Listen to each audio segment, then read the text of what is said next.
Imagine you're breathing through a straw, a thick, curly, whirly straw, and someone grabs it in the middle and squeezes it tight. And you're trying to breathe in the air, but your capacity to breathe it in has just diminished 100-fold.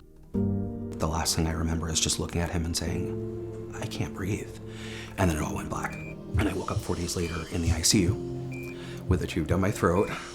And so you're left trying to get air into your lungs. It's a horrible, horrible feeling. And it's a really lonely feeling too.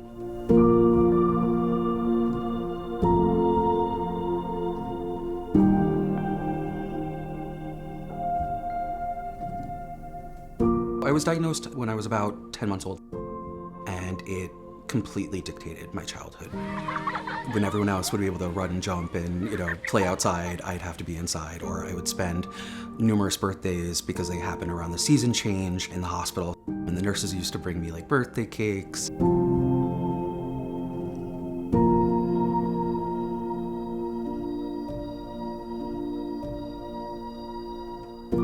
From the moment I came to Mount Sinai for that first appointment, I felt safe in terms of living with my asthma. A lot of people, when you say asthma, they're just like, oh, you take an inhaler, right? You're fine, you're a little wheezy. But severe asthma is a whole nother beast. My life ground to a halt. I was constantly being intubated. And waking up each time doesn't get easier.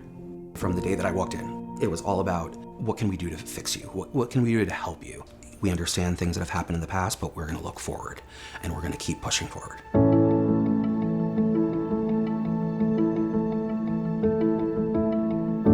Being able to stay away from smoking is gonna be a really important part to you staying under control. And you're on half the steroids and you're maintaining the same blood function, so there we go. I like it. Awesome, so I think we keep forging ahead. The goal of the Mount Sinai National Jewish Health Respiratory Institute is really to provide state-of-the-art care and conduct state-of-the-art research in complex respiratory disease. Things kind of changed around for me when I met Dr. Rogers. All this is all normal lungs so far. Currently in the United States, close to 25 million people, or somewhere between 8 and 10% of the population, have a diagnosis of asthma at any given time, including both adults and children. So it's one of the most common chronic conditions that people can have.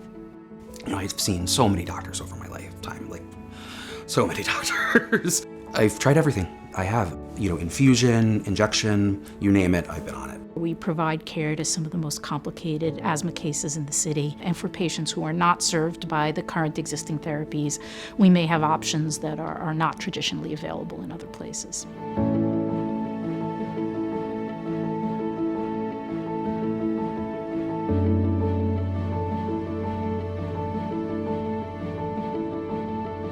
Dr. Rogers said, we're gonna try this, we're gonna try that, we're gonna try everything. They're always at the forefront of new medications, new innovations around asthma, and willing to pass that on to their patients.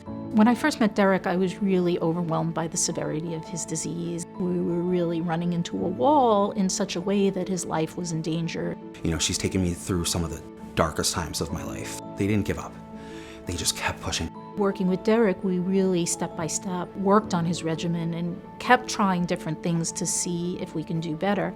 Since he's been on the new therapy, he's now on the lowest dose of oral steroids that he's been on since I've known him, and he's not had an emergency room visit or a hospitalization for over 6 months now. This has been, at least for me, the game changer, that has gotten me back to maybe not square one, but I'm getting there. I'm getting back to Derek, trying to figure out who I am again.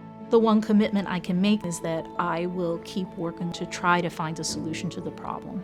Dr. Rogers has been my doctor, my specialist, my coach, my supporter, and my encourager in chief. She helped me live with the asthma. For the last couple of years, I've been on a new treatment, an injectable treatment. It was a new tool in the toolkit against asthma. My life was dictated by my disease, and now I'm just like, wait, there could be something beyond that. Just knowing that at my age now, the asthma is not going to be the thing that stops me from doing whatever I want to do.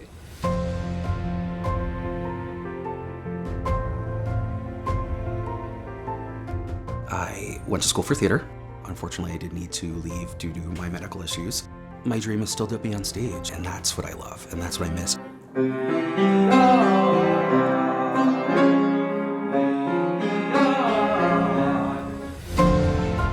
The greatest pride is when we can use our expertise to improve someone's quality of life. They have given me back my dreams. They have given me the wheels to move forward. Next day on your dressing room, they've hung the star. Let's go on with the show.